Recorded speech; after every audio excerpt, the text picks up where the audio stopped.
Encounter भी होता है, उनके पैरों में गोली भी लगती है, उसके बाद प्रेस कॉन्फ्रेंस के लिए भेज दिया जाता है।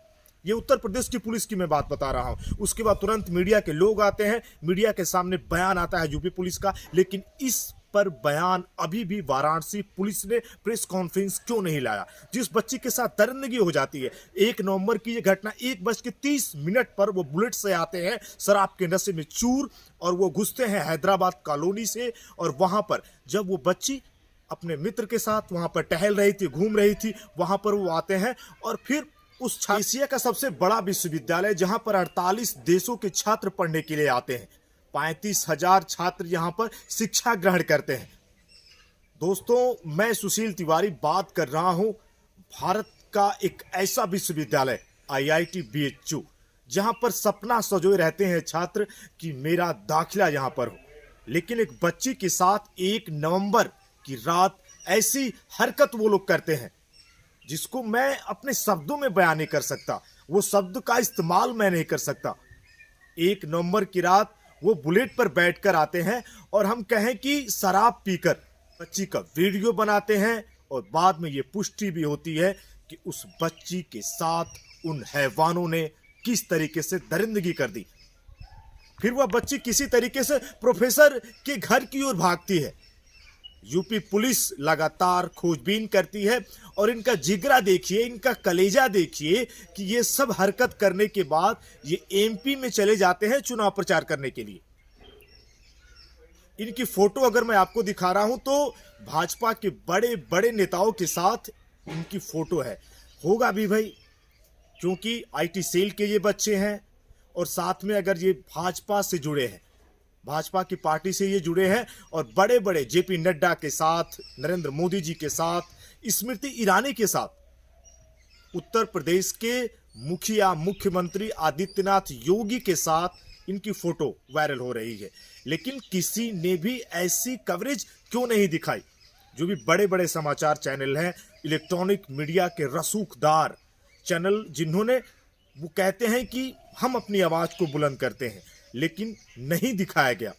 कुणाल पांडे, सक्षम और आनंद, ये तीनों उस बच्ची के साथ वो हरकत करते हैं। अगर उत्तर प्रदेश की पुलिस की बात करें तो पूरे भारत में यूपी पुलिस विख्यात है अपने कारनामों के लिए। और अपराधियों पर अगर मैं कहूं कि जो बच्चियों के साथ दुष्कर्म करते हैं, उत्तर प्रदेश की पुलिस तुरंत बाबा का बुलडोजर चला देती है। लेकिन ऐसा कुछ भी नहीं हुआ। अगर मैं आपसे बताऊं तो वाराणसी से पुलिस ने प्रेस कॉन्फ्रेंस भी नहीं की, इनकाउंटर तक हो जाते हैं। 8 नवंबर को बयान दर्ज होता है, ये बच्चे दारू पीकर, अगर हम कहें तो अपनी बुलेट के नंबर को भी ये हटा देते हैं, पिस्टल लहराते हैं, उस बच्ची के साथ गैंग रेप जैसी ये हरकत करते हैं। बाद में पुलिस CCTV फुटेज को खंगालती है, इससे भी साफ नहीं हो पाता है, लेकिन बार बार लोकेशन को ट्रेस किया जाता है। उनके लोकेशन चेतगंज इलाके में मिलते हैं। फिर उसके बाद पुलिस जब शिनाख्यात करती है, उस बच्ची से पूछती है, इनके फुटेज को दिखाया जाता है, तो वो बच्ची कहती है कि यही वो तीनों दरिंदे हैं। जो हम बच्चियों की सुरक्षा की बात करते हैं, नारी शक्ति की बात करते हैं, कहां तक बदलाव हुआ। अगर मैं आपसे पूछूं, लखनऊ भागने के बाद वो MP चले जाते हैं, और वहां पर वह चुनाव प्रचार करते हैं, और आप कहें तो सोशल मीडिया पे वो पूरी तरीके से एक्टिव रहते हैं। कुणाल पांडे का नाम आ रहा है, जो कि एक रसूख परिवार का बताया जा रहा है, और मीडिया के लोग यहां तक कहते हैं कि गोवा को हमने पीछे छोड़ दिया है। मतलब यहां पर जो पर्यटक आते हैं, अब पूरे भारत में सबसे ज्यादा वो वाराणसी आते हैं घूमने के लिए। 1 नवंबर की रात जो BHU का मेन लोकेशन जो इनका मिलता है, यह हैदराबाद गेट से घुसते हैं। वहां पर किसी ने नहीं रोका, किसी ने नहीं पूछा आप कहाँ के हैं, आप क्या विश्वविद्यालय के छात्र हैं, किसी ने उनका ID नहीं लिया। सिक्योरिटी कैसी थी, क्या कोई भी आ जा सकता है। अगर BHU की हम बात करें, अगर BHU जैसे विश्वविद्यालय में आप सेफ नहीं है, सुरक्षित नहीं है, तो फिर और विश्वविद्यालयों के बारे में मैं बात नहीं कर सकता। धारा भी वैसी पुलिस ने नहीं लगाई थी। बाद में मजिस्ट्रेट के सामने वो पेश होते हैं। मजिस्ट्रेट जब बयान दर्ज करता है तो मजिस्ट्रेट को ऐसा लगता है कि नहीं, इसमें कमियां हैं। फिर मजिस्ट्रेट के आर्डर के बाद उसमें और सेक्शन लगाए जाते हैं। यह 4000 एकड़ का ये कैंपस है। बीएचयू एशिया का सबसे बड़ा विद्यालय, 1300 एकड़ में इसकी जमीन है। लेकिन आज एक बच्ची के साथ ये हरकत, अगर हम कहें तो बीजेपी के कोई बड़े नेताओं का भी बयान नहीं आया। और अब तक पुलिस जिस तरीके से अपने तुरंत फैसले ले लेती है, उत्तर प्रदेश की पुलिस हालिया 2-3 सालों की बात करें तो छोटे मोटे अपराधों में तुरंत फैसले लेते हैं। जो भी पॉकेट मार के चोर हैं, जो छोटे मोटे चोर हैं, उनको तुरंत पकड़ती है और तुरंत इनकाउंटर भी होता है, उनके पैरों में गोली भी लगती है, उसके बाद प्रेस कॉन्फ्रेंस के लिए भेज दिया जाता है। ये उत्तर प्रदेश की पुलिस की मैं बात बता रहा हूं। उसके बाद तुरंत मीडिया के लोग आते हैं, मीडिया के सामने बयान आता है यूपी पुलिस का। लेकिन इस पर बयान अभी भी वाराणसी पुलिस ने प्रेस कॉन्फ्रेंस क्यों नहीं लाया? जिस बच्ची के साथ दरिंदगी हो जाती है, 1 नवंबर की ये घटना, 1:30 पर वो बुलेट से आते हैं शराब के नशे में चूर, और वो घुसते हैं हैदराबाद कॉलोनी से। और वहां पर जब वो बच्ची अपने मित्र के साथ वहां पर टहल रही थी, घूम रही थी, वहां पर वो आते हैं और फिर उस छात्र के साथ, जो उस बच्ची के साथ टहल रहा था, उसको मारते हैं, फिर उसको वहां से भगा देते हैं। फिर पिस्टल की नोक पर जबरदस्ती उसको बुलेट पर बैठाने का प्रयास करते हैं। उस बच्ची को कुछ दूर लेकर वो जाते हैं और फिर उसके बाद जो हरकत करते हैं, जो दरिंदगी करते हैं, 14 दिन की न्यायिक हिरासत में उनको भेजा जाता है। और हम कहें तो बुलेट के नंबर को भी उन्होंने हटा दिया था 60 दिन के बाद।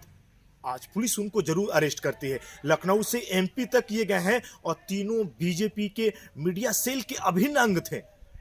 आपसे हम कहें कि नरेंद्र मोदी जी के साथ कोई फोटो अगर खिंचवाता है तो ऐसे आप भारत के प्रधानमंत्री के साथ फोटो नहीं खिंचवा सकते, ऐसे आप नहीं जा सकते। इनका पावर देखें आप, जिस तरीके से इनके रसूख का इन्होंने जो इस्तेमाल किया, आदित्यनाथ योगी के साथ जिस तरीके से इनकी फोटो मैं देख पा रहा हूं। मैं पूछ रहा हूं, अगर मैं स्मृति ईरानी ने एक बार एक वीडियो देखा था, फुटेज भी वायरल हुए थे, जब राहुल गांधी ने फ्लाइंग किस किया था, उनका बयान आया था। लेकिन स्मृति ईरानी ने कोई बयान नहीं दिया। महिला बाल विकास मंत्री के पद पर है। और एक बार स्मृति ईरानी आई थी, एक इस वीडियो में, इस फोटो में आप देख रहे हैं कि ये तीनों उनके साथ में हैं, उनके साथ फोटो खिंचवाते हैं, आते हैं। लेकिन मैं आपसे पूछ रहा हूं कि क्या अगर बीएचयू कैंपस में वो बच्चियां, वो बेटियां सुरक्षित नहीं हैं, तो फिर सवाल उठने लाजमी है। अभी क्या होगा इनका मुझे नहीं पता, लेकिन अब तक कोई बड़ी कवरेज जो होती है ना, मीडिया के बड़े बड़े कैमरे लगे रहते हैं और 24 घंटे वो कवरेज करते हैं। अब किसी ने इस कवरेज को दिखाना मुनासिब नहीं समझा। उस बच्ची के साथ दरिंदगी करने के बाद इन तीनों ने वीडियो भी बनाया उसका। बाद में ये पता चलता है कि गैंग रेप ही इन लोगों ने किया। आधे घंटे तक उस बच्ची के साथ यह अभद्रता तीनों करते हैं। तीनों दरिंदे उस बच्ची को जबरदस्ती पिस्टल के नोक पर करमन बाबा मंदिर के पास सुनसान एरिया में लेकर गए थे और उस बच्ची के साथ दरिंदगी कर दी। बाद में पता चला, उनको पकड़ा गया। यूपी पुलिस लगी भी थी। ऐसे आप किसी को गिरफ्तार नहीं कर सकते। पूरा खाका वो तैयार कर रही थी, कहां पे ये जा रहे हैं, उनके लोकेशन को ये ट्रेस कर रहे थे। लेकिन ये घटना सच में रुलाने वाली है। अगर मैं आपसे पूछूं, मैं आपकी राय ले रहा हूं, तो जरूर बताइएगा। और भी जो रिपोर्ट है मैं आपको लेकर आऊंगा। आप बने रहे हमारे साथ। जय हिंद, जय भारत, भारत माता की जय, वंदे मातरम।